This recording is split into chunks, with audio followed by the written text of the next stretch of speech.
Well, our father was a dancing teacher in Orlando, Florida. And this was in the early 20s.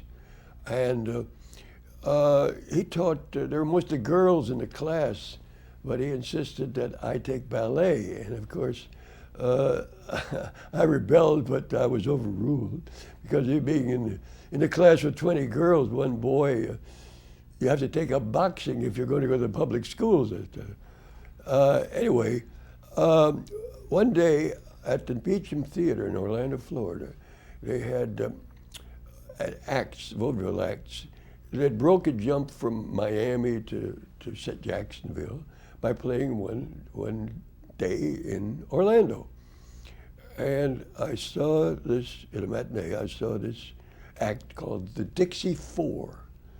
And they were two couples, and they danced, and they had clogs, wooden clogs, and they made a wonderful, fascinating sound on the wooden floor.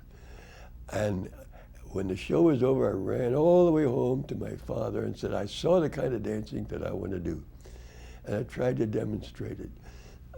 Now, he was schooled in ballet and ballroom and acrobatics, but he didn't know anything about tap dancing, but he had a book called Clog Dancing.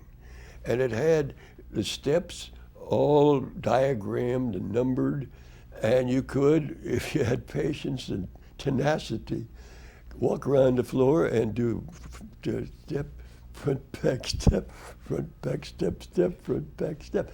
I learned my first tap step there. Then I put together, being creative, I put together a lot of steps and routines, taught them to my sister, and eventually when we got to New York, we did these homemade routines.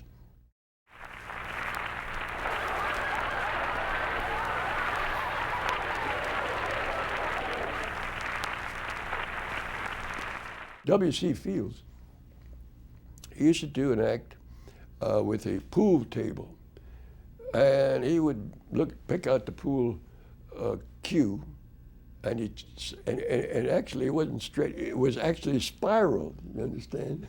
He looked down, he sight very seriously, sight down there and select this, and he'd be chalking the cue, and a straight man would ask him, how did you get the name of Honest John? And he's chalking the cue, he says, at the time of which you speak, I was tending bar up in Medicine Hat. Young fella used to come in, nice young fella, had a glass eye.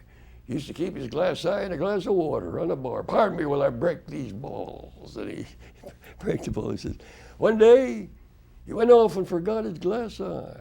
Next time he came in, I said, young man, here's your glass eye. And from that day, I was known as Honest John.